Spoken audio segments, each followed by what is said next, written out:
I feel like tourism or, even white immigrants coming here to live are really dominating the housing market on touristic islands such as Koh Samui, Koh Phangan, Phuket, anywhere else. So many of them either live there or buy vacation houses and are, of course, kind of manipulating the price for it.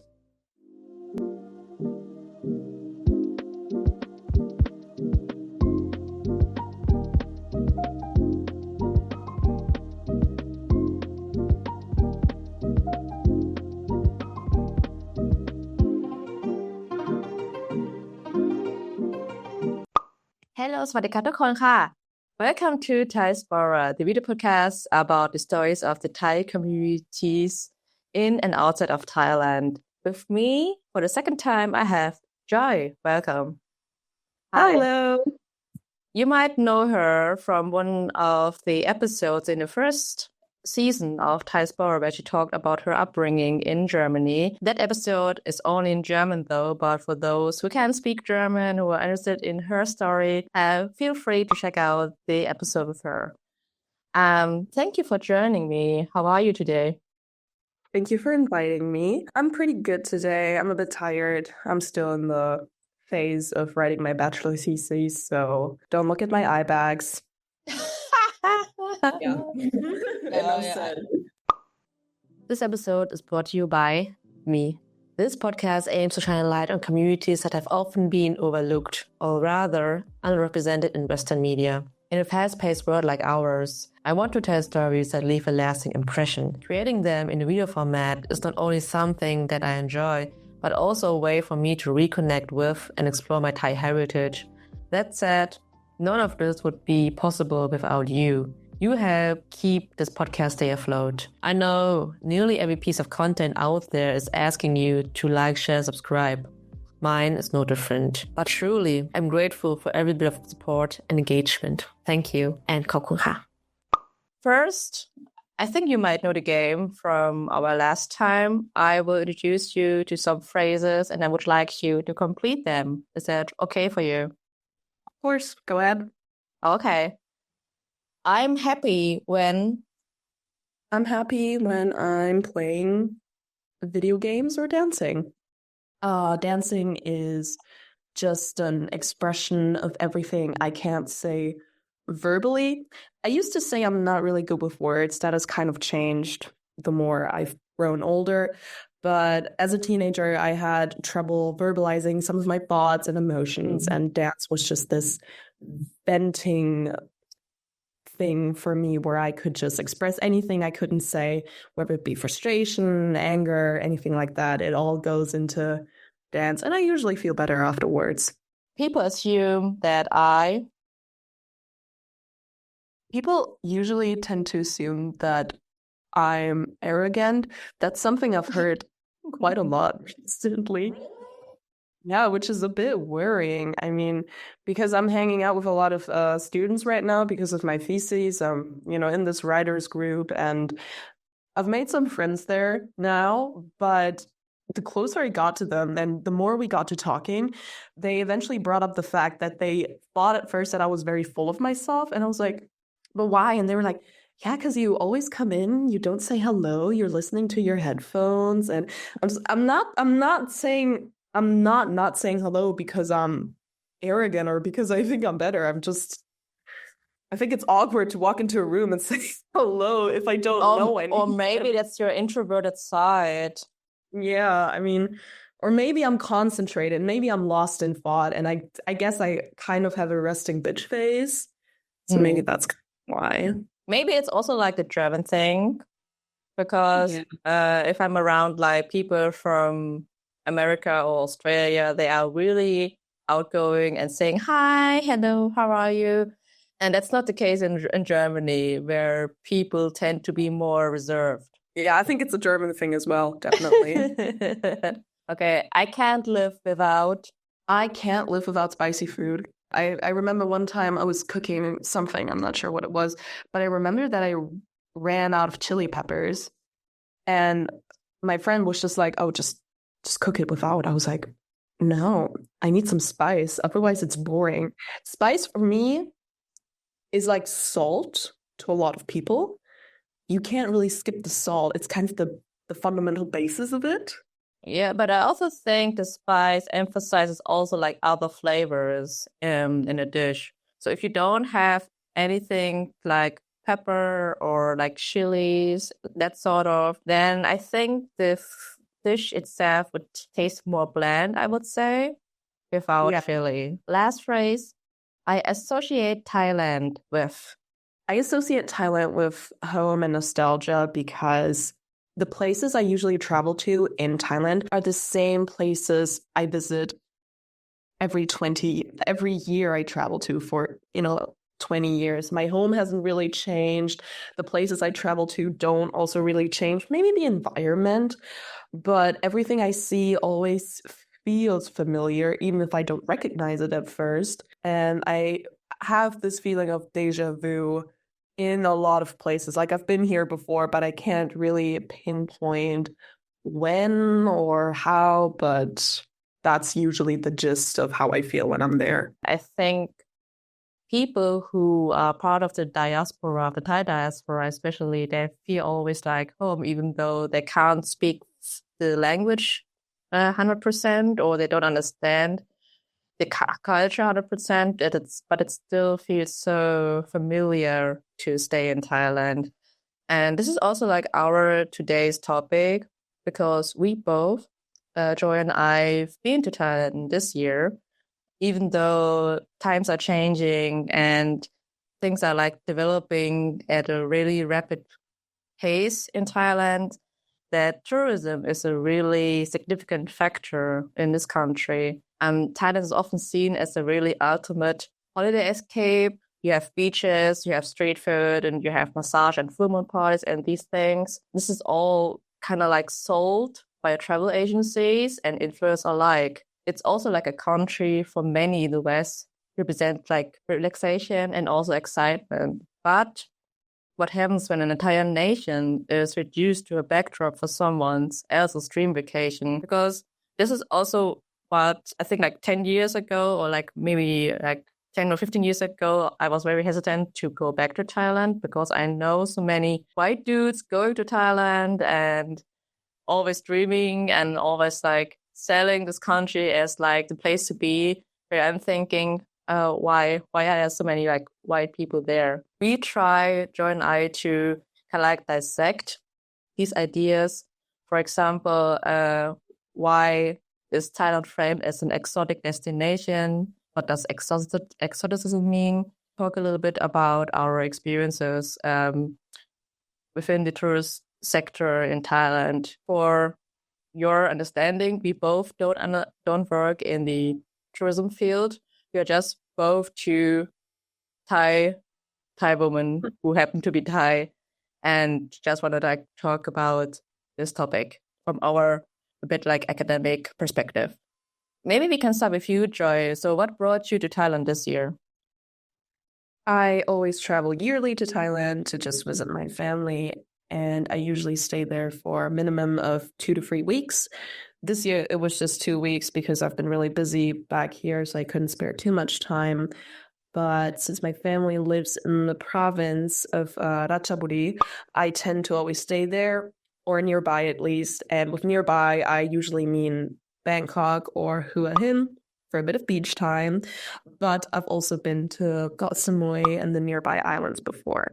Because I've also been to Koh Samui in this year. Actually, I didn't really plan to go there. It was just like the thing where me and my boyfriend said, yeah, just like head to one of the islands in Thailand. And Koh Samui was one of those islands that I haven't been to. And I stayed in Thailand for 2.5 months because I was also like working remotely there. And I also visited my family in the Bangkok area as well. And I try each time when I'm in Thailand to travel to unseen places that I haven't been there so far. And this is also why I went to Isan, to the northeastern region, to the Lao-Thai border. For example, in Nong Khai and in Udon Thani, because I think Isan is pretty underrepresented when it comes to the tourist perspective in Thailand, because most tourists tend to go to Bangkok first and then they go to the south, to the islands such as Phuket or Koh Samui. So most of the tourists don't see Isan as, or like northeast Thailand as a worthwhile place to visit somehow. I don't know exactly why, because this region is really fascinating and has lots of culture, and you can also do a lot of things there and also experience, I would say, more the local side of Thailand than perhaps like on an island such as Phuket, for example. Are there like any things that you experienced from other tourists? How did you travel? Did you go alone there or? Well, I traveled with my mom when I went there, but there are, of course, times or days where I also tend to kind of go outside. I actually like to do a lot of things by myself, which is a bit much to ask of my family because I do have two little cousins. So, of course, every time I want to go anywhere, my uncle tells me, take your two cousins with you. But something I've noticed about tourists is, of course, a lack of respect often, and sometimes also just knowledge. I feel like a lot of times it is hard to judge whether a tourist who's acting out of place. I usually can't tell whether they're doing it on purpose or if they simply don't know any better. Usually, I don't like to judge people based on ignorance, but at the same time, I also think to myself, we live in a very digitalized age. Everyone has a phone nowadays. We have tons of access to information. You can even look up information on social media nowadays. It's not the most reliable, but it's still a place to start. So I feel like in this day and age where information is so accessible, why are people not using it? A lot of times it's a smaller thing. So it's stuff like standing in the middle of the street to take a picture, bothering other people, complaining about other people's English, talking very loudly, acting obnoxious, small things that interrupt the daily lives and routines of Thai people that are usually bothersome or troublesome. I mean, like Thai people can be also loud, but normally they tend to be quiet, especially if they're like in public places. But I totally agree that there's this kind of like lack of self-awareness and how you behave at certain places. And there are like always like signs, at tourist attractions or at public areas, how to behave at these places, especially at sacred places such as temples. But still, people ignore that. This is also like the same when I traveled in Vietnam. There's also like the sign, please don't take pictures inside of the temples because it's regarded as very rude.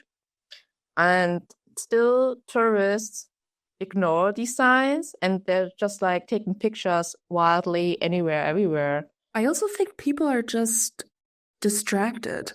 I mean, when you're traveling somewhere, it's usually for vacation or, as you already said, relaxation, especially in Thailand. People go there because they want a break from their 9 to 5 jobs or whatever stressful day they have back in their home country. So they kind of want this paradise to escape to. And when you're in paradise, you don't really want to think of anything. You just want to enjoy yourself. You want to sit down, put your feet up, relax for the rest of the day, not get bothered about anything. Don't think, don't use your brain too much.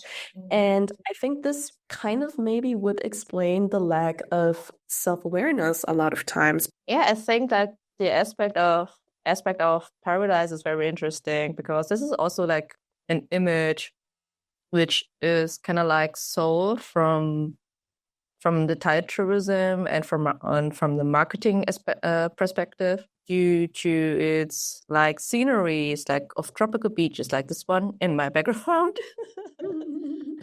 Like tropical beaches, and you have like pristine sand, like sandbanks and the limestone cliffs. And this is like very different from the natural landscape that you have like in the Western Hemisphere, such as Canada, America, and also Europe. So people tend to think, oh, this must be so relaxing to to be there and to have the sun always over your head. And I think it's also like part of the, as I said before, of the Thai tourism sector, that they sell this kind of image from a more Western perspective.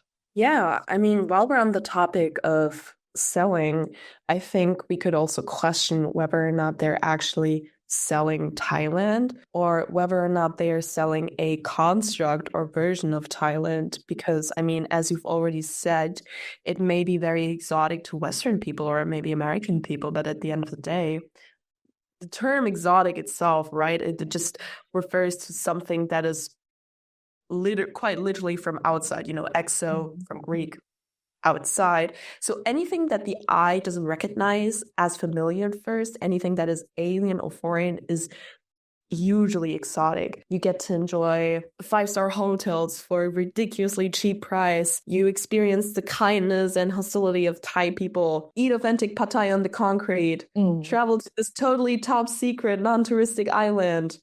And at the end of the day, it's Kopangan or something. So, yeah, this concept is actually quite familiar and frequent in post-colonial studies, which is an academic field I'm active in. And I think it's worth taking a look at it because the mechanisms behind these constructs could help us in understanding how tourism in Thailand works and how it affects the minds of course, tourists themselves, but also maybe that of Thai people. I'd like to take a little excursus on an author named Edward Said. Anyone who's familiar with post-colonialism or literature pretty much is probably going to recognize Said because he did write this very familiar piece of Orientalism. And I'm going to put it very short here, but the Orient is pretty much a constructed antithesis to the West. So when we talk about the Orient in an academic context, we're not talking about an actual geographic location. Because the Orient itself, it doesn't exist. It's a construct of everything that is opposite to Western value. So the idea is of a less advanced, less civilized, and unsavory region. Basically, a domain in which all cultures foreign to the West are characterized and personalized. I think it goes really way back, like in the 19th or centuries when colonialism started and where Western people fantasize and also mystifies the countries in Asia and Africa and like in the Middle East. But I also remember from my studies is that the term Orient is not, as you said before, a location per se, but a cultural concept where lots of cultures, lots of countries were kind of like submerged. Even like countries such as Japan were regarded as Orient, even though it has nothing to do with the Middle East and such. Another aspect is that even though Thailand is so distant from the West, it's still very approachable via internet, via social media. Even though you've never been to Thailand, you have a certain image of Thailand because it's always delivered via media and via tourism. One of the theses that I read in this book here, this is called The Postcolonial Exotic, Marketing the Martians by Graham Huggins, which deals with why postcolonialism is very important when it comes to marketing countries such as India or Thailand. There's like one phrase or like a passage that I would like to read from this book, and that it's the tourists, need to travel in an environment bubble, which gives them a vicarious encounter with the other, yet at a safe distance with all security of the familiar around them. So it is the task of the industry image makers, for example, tourist agencies, influencers as such, to create a place which is exotic but not alien, exciting, not yet frightening, different, but where they speak your language, so that fun and relaxation, untroubled by the concerns of the real world, are possible. Such a space, of course, requires sweeping most of the social reality under the carpet. This is also why I was really critical when it comes to traveling to Thailand. I mean, I'm also part of this, and I also go see the places that also other tourists go to. It's kind of like a hybrid world when you go to these places, because it's kind of like a concept made true. Yeah, I mean, I can only agree with you, because if we once again go back to Said, when he talks about the Orient, he usually refers to colonized countries in the Middle East. But I mean, as you've already said, there's definitely, I'm confident enough in saying this, an Asian Orient. I mean, we see this in everyday anti-Asian racism, where Asia is viewed as this homogenous mass of cultures and ethnicities, which completely undermines the diversity and history of the continent. I think this quote is very, very speaking of the fact that the West really constructs an identity for the Orient instead of letting the people identify themselves, you know? And this is the exact mechanism where I think tourism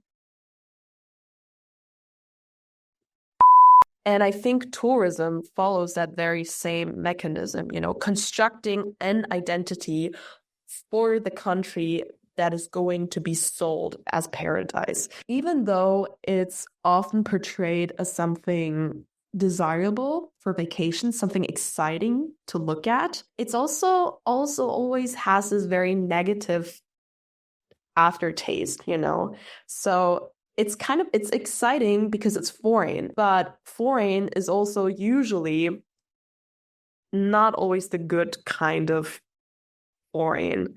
Yeah, I also see that there are also like power dynamic constructed, because you as a visitor from the West, you can afford to go to Thailand, spend your nights at the 4 or 5-star hotel, for example, and you can go see like different places. Whereas Thai people, I can also say from my family, they don't travel that much because I can't afford to go to different places, even like within Thailand, because it's expensive to go to places there. With money, there's always like a power dynamic going on.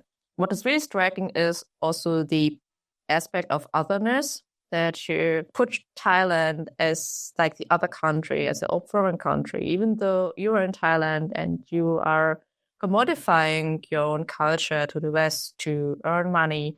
And I think tourism is a double-edged sword. People make a living out of it. They need to make a living to earn money for the families and for the expenses.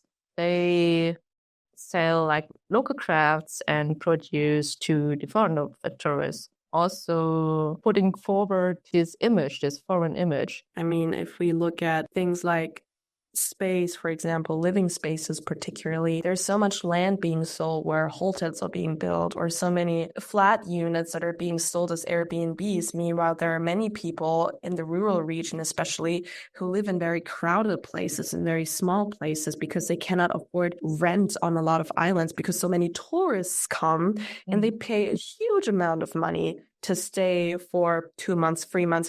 Sometimes they even buy a vacation home. So at the end of the day, you'll have tons of houses standing in a street on an island, no one living there, but the locals themselves living in some cramped part, suburban corner of the city, because they don't really have anywhere else to go. I feel like tourism, or, you know, even white immigrants coming here to live, are really dominating the housing market on touristic islands such as Koh Samui, Koh Phangan, Phuket, anywhere else. So many of them either live there or buy vacation houses and are, of course, kind of manipulating the price for it. It obviously works. It's a huge cash cow for the Thai economy, pretty much, right? Tourism is such a huge economic pillar in this country. So I also think it's wrong to say that tourism should be forbidden or people shouldn't travel to Thailand. I think it's also important to say that this is not the point when Thai people or the Thai diaspora itself is criticizing tourism. It's just that the there is this dangerous lack of self-awareness, and people are not really considering what they're paying into or what they're actually doing. They're not really seeing how their small actions, even if they're just one tourist out of 1,000 million coming to Thailand each year, I think it's still important to just remember that you are still partaking in this construct and partaking in this power dynamic by traveling there. What you do with this self-awareness or what you do with that knowledge is, of course, always up to you as a traveling person. But I think it's important to just consider all of these constructs and all of these strings attached, even if you're in paradise, even if you're on vacation. I'm sorry, but it's not an excuse to be ignorant. I hate to break it to you. Yeah, totally. I mean, you don't need to study post-colonialism to understand the power dynamics. I think it's just like basic knowledge. I would rather say basic knowledge to behave yourself, be respectful, be aware that you're in another country with another culture, which might seem foreign to you, but this is also why you are traveling, to experience other cultures and to get to know them. Otherwise, it wouldn't make much sense to travel outside of your country. I mentioned it in the beginning that relaxation and also like massage and temples, this is all aspects of the construction of spirituality in Thailand. And what I also find very interesting is that people do these spiritual retreats, or they go on a certain, or so to say, pilgrimage to Thailand, and they think themselves, oh my God, now I'm enlightened, now I can go on with my life. Oh my God. What do you think of these people? I mean, if exoticism was an Olympic sport, these people would definitely have gold medals. Let's just put it like that. Because I can guarantee you the spirituality they're selling to you at those retreats has nothing to do with the core of spirituality. Because it's just full of contradictions. I mean, the spirituality attractions that are being sold to tourists are so contradictory on just so many levels. You're paying money to travel to a 5-star hotel in a remote jungle somewhere, and just to have a life coach sitting in front of you and just saying, you need to breathe. I say it's contradictory because when we're talking about spirituality in a Buddhist context, or one of the core ideas is letting go of materialism. So money, the most materialistic thing you can think of, to use that to gain enlightenment just goes against the idea, right? I don't think I need to explain how that is contradictory. And of course, we also have temples in Bangkok specifically that are not really places of retreat as we perhaps might know them, because temples for me always mean quiet places where I can find some peace, places where I can go to reflect on myself, to meditate, to talk to the monks about worries, anxieties, and whatnot. But I sometimes get the feeling of walking into an idea of a temple, but not an actual temple, if that makes sense. It's more of an attraction and not a religious place as I might know it, because it's not a place of retreat. It's a place of attraction. It's a place of taking pictures, posting them on social media and everything. And I feel like this is why I wanted to introduce the idea of Orientalism in the beginning, because I feel like this is exactly what it is. This temple is the epitome of the construct of Thailand. It's exotic, it's spiritual, it's foreign. I find it always weird when people need to go to Asia to do like a spiritual retreat. I mean, it's about spirituality, right? So you can gain these benefits also in your home country. You can just go like into the forest and just like meditate and be with nature. You don't need to pay lots of money just to have like these exotic surroundings around you. Exactly. And Yeah, and regarding temples, because what you said before, it totally reminds me of Wat Rong Khun, which is the White Temple in Chiang Rai. And even though it's called a temple and it has a lot to do with Buddhism and Buddhist mythology, and I've been there 2 times, I think, 2 times there, and it was most of the time it was super crowded with tourists, because first of all it's a huge art installation, and it's just like a really magnificent big artistic building, with lots of details, where you can see Buddha statues, but also just from pop culture, such as like Alien and Predator. So it is kind of like a wild mix between Buddhism, pop culture, and contemporary culture. But first of all, it's a tourist attraction. So you have to differ between like local temples where people would go there on a regular basis, tambun, so making merit there or like making donations there. If it's a monastery or a temple, it's also like a big difference as well, because in a monastery, this is where the sangha, so the monastic community usually lives, where the temple is more like for the public spaces. I mean, yeah, I think what we've been talking about, it just shows how Thai culture or Thai religion, so Buddhism in this context, it's really commodified and it's sold as not just as an object or as an attraction, but it's also treated as a spectacle. Every time I travel to touristic attractions, so something like the White Temple or Wat Arun in Bangkok or anywhere else, really, it doesn't really have to be a temple. It can be any other place, such as a beach, the local 7-Eleven, or anything.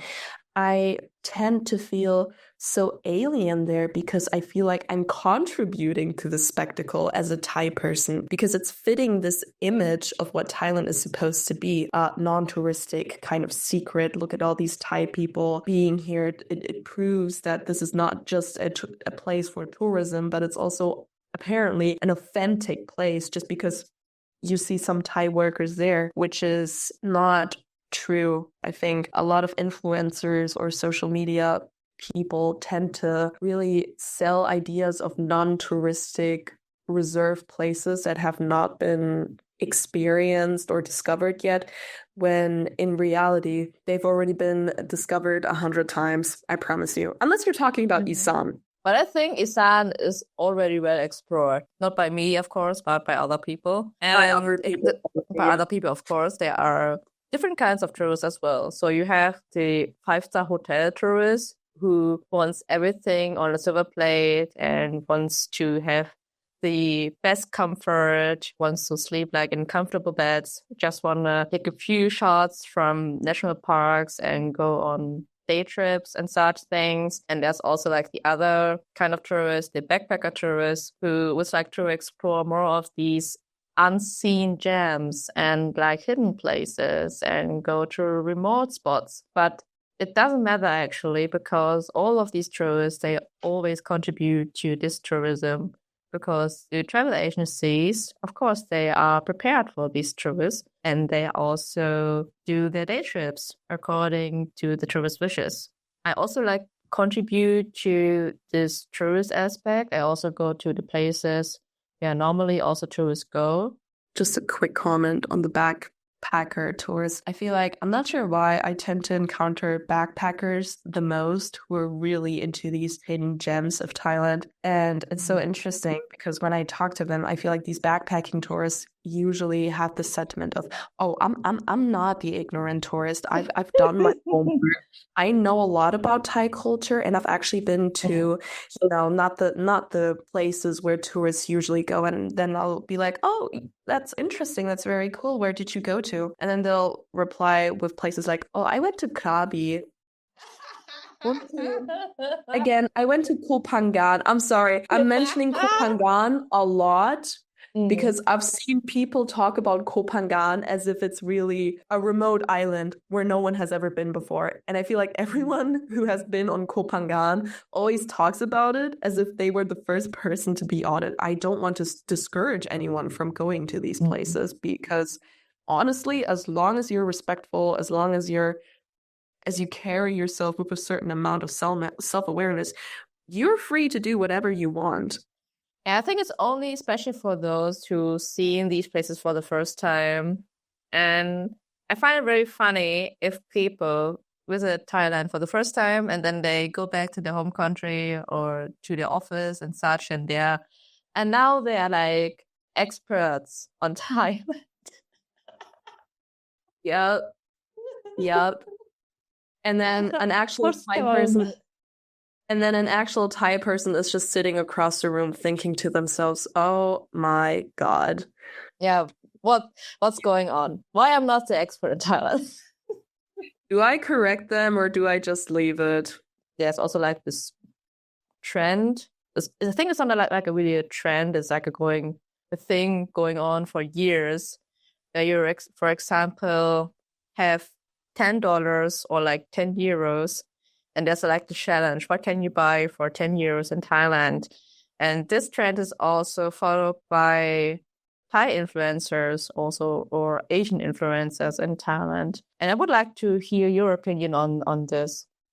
It's no secret that Thailand is a pretty cheap country if we compare it to other touristic places. But let's just say, I don't understand how you can afford a 1,000 euro ticket to Thailand. When you come here, you suddenly don't want to spend more than $10 a day. It kind of doesn't make any sense. I mean, you can save here. That is not my point. And it's obviously also good for people who have a bit of a tighter budget. I'm a student. I know what I'm talking about. You have these cheap options in Thailand, of course, but I feel like a lot of people usually try to save at points where it's really not good. I feel like tourists really try to save at points where it's just inappropriate. When you're eating street food, you don't try to negotiate the price on a street food stall, especially if you're already only paying €1 or €2 for a meal. I mean, how much cheaper do you want the food to be? Because you obviously already had the financial resources to book a flight here. I'm not asking tourists to pay up or to not save, because again, they have all these options to save, but be satisfied with what you have. Don't try to be even more of a cheapskate, because at some point you're really just ripping the local people off, and that's just not a good look for tourists.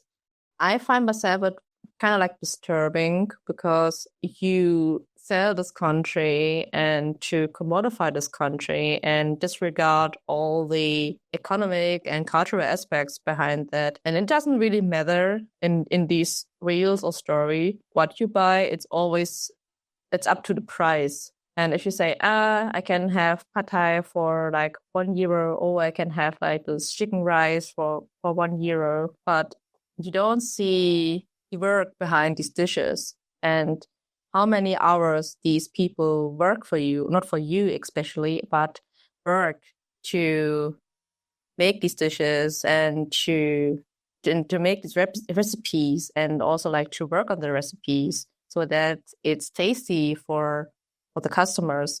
And this is also what I don't like about Thai influencers or like Asian influencers, especially because they also have these white, I wouldn't say like white, but because foreign perspective, because their content is basically for their white or foreign audience to go there to Thailand and to see, this is all cheap, blah, blah. But it's also very contradictory, because you paid thousands of euros to go there in the first place, just to have pad thai for €1 or like for $2, for example. I find like social media a bit annoying as well, like to have these trends and to see Thailand as a cheap country.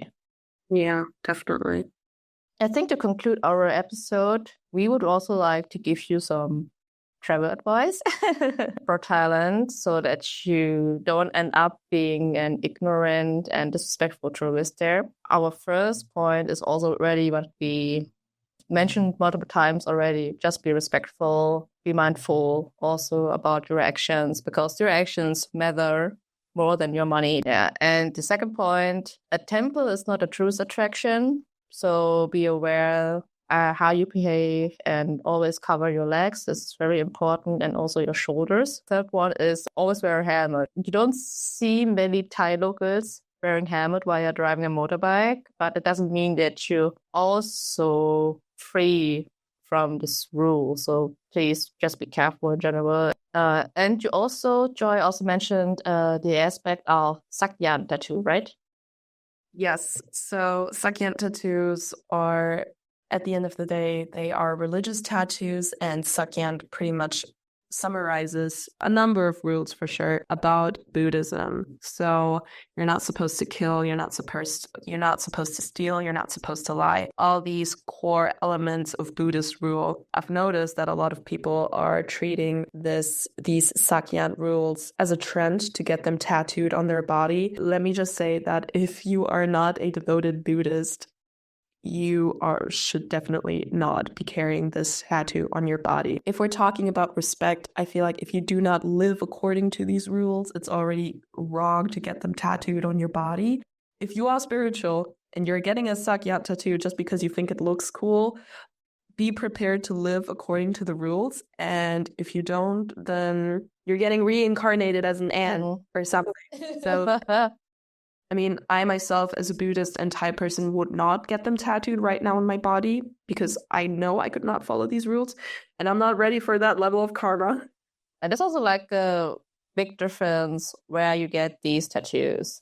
I mean, I would recommend it to go to a regular tattoo studio to get a sakyan. And I got 2 sakyan, and I went to ajans, which means like teacher in Thai.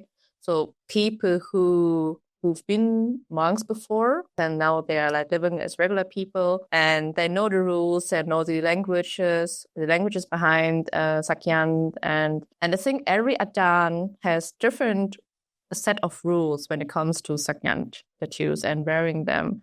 So I think I've been to one, and his set of rule mentioned that you're not allowed to eat lizards, for example, or any kind of creatures who are like on the floor or like on earth, because it's kind of like regarded as dirty. Or be respectful to your parents, to your elders, and to your family and such things. But I think these rules are very adaptable to your everyday life. Usually, again, there are signs or there are people at the temple who will tell you to please remove your shoes. If you don't see any of that, it also usually helps to look at the mass and see what other people are doing. So maybe if you see people walking barefoot around a temple or any other type of place, it's probably a good idea to take your shoes off. Don't travel or don't plan your budget with the mindset, oh, it's going to be cheap anyways. I can just spend €5 per day on food, because you never know what you're going to be up to. And you also never know if you want to maybe tip a person working in service who's done an incredibly good job. And I will guarantee you that they will be very, very happy, even if it's just a small tip. So just plan your budget like you would with any other country. And don't believe what the media is saying to you about Thailand. This is very important. Just be critical about this. And if you see, it's not the same. I mean, there's always a big difference between reality and social media. And just be aware of it. This is not, it's not the same. Yeah, and last but not least, goes back to the first point, approach Thais respectfully. And if they don't speak English, then it's okay too. So it's totally fine. Just use your hands to communicate, or use your smartphone. Or learn 1 to 2 sentences in Thai. Yeah. I mean, you don't need to speak fluent Thai. So I don't want to recommend this to anyone, because I think Thai is still like a bit difficult language to learn. But at least like thank you or hello is just enough, and Thais are then thrilled to meet you, because they see, you put like a little bit of effort to understand them. I think this goes well for every country. Oh yeah, for sure. Are there any plans for you to visit Thailand in the future? not this year for sure, but I do feel like after I finish my thesis, I would definitely go there again. I mean, it's a yearly ritual to go there and just visit my family. After talking to you about Isan and everything, I'm kind of feeling inspired to maybe also go there by myself. I definitely recommend Pako's traveling blogs as well. They're really nice to see. And I feel like if you actually want to go to some places that are not so touristic and not so crowded, I can definitely recommend her videos and Instagram posts where she talks about the different locations because you give really, really good insight into them.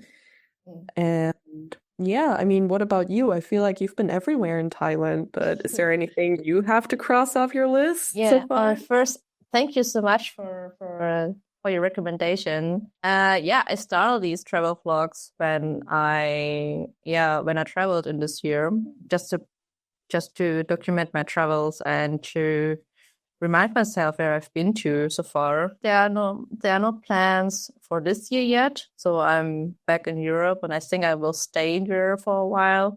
But next year, I would like to go to Thailand again. Actually for mundane reasons, not for fun reasons, but more for mundane reasons. But I've been to most regions actually. So I've been to the north for a while, also to northeast, been to the west. I think I've been to the west of Thailand only once in Kanchanaburi, which is also like a really beautiful place with lots of waterfalls and nature. Also to the Sun Islands as well in the south. But I've never been to the deep south of Thailand. You're a very seasoned traveler. We can already tell. Yeah. So I think it's good if you just take this very small advice from two travelers, one seasoned, one not so much. Just be curious, open-minded, and respectful. It's okay to make mistakes, especially if you're traveling to Thailand for the first place. People are there to help you and to redirect you if you're acting out of place or not correct. Just, be ready to accept criticism, be ready to take advice, and then I think you will have a splendid time in Thailand, whether you're part of the diaspora or not. Yeah, exactly. Just be there, just talk with Thai people. And even though you're not fluent in Thai, you can't read or write Thai, then it's also fine. And it's always the kind of process. As a person who is currently taking Thai lessons to learn how to read and write, it's challenging and you will feel out of place in some Thai spaces if you're traveling, but it's completely normal. You're not alone, and it's also okay to relearn how to reconnect with your culture, because I feel like, especially people of the Thai or Asian diaspora in general, we are always kind of made to feel different no matter where we are. So it's really just up to you to decide where you belong, and it doesn't just have to be one place or another. You can always belong to two places at the same time. And to quote one of my favorite books called The Sympathizer, you're not half of anything, you're double of everything. So maybe think of it this way, and I can guarantee you that no one in Thailand will chop your tongue off for speaking bad Thai or anything. And this goes also for other members of other diasporas. If you're like part of the Lao diaspora or Vietnamese diaspora or Malay or whatsoever, don't be afraid to visit the countries of your ancestors or parents. I think they would love to see you reconnect with their own culture. Thank you for listening and tuning in. If you'd like to support THAISPORA, down below you find the Patreon link as well as a PayPal link. Yeah, and if you want to listen to more THAISPORA episodes, just click on the next episode. Feel free to do so. And thank you so much, Joy, for your time and for your insights. And it was so lovely to talk with you about this topic. Thank you. Yeah, thank you. Thank you for sitting down and talking with me. Thank you. And good luck with your thesis. So.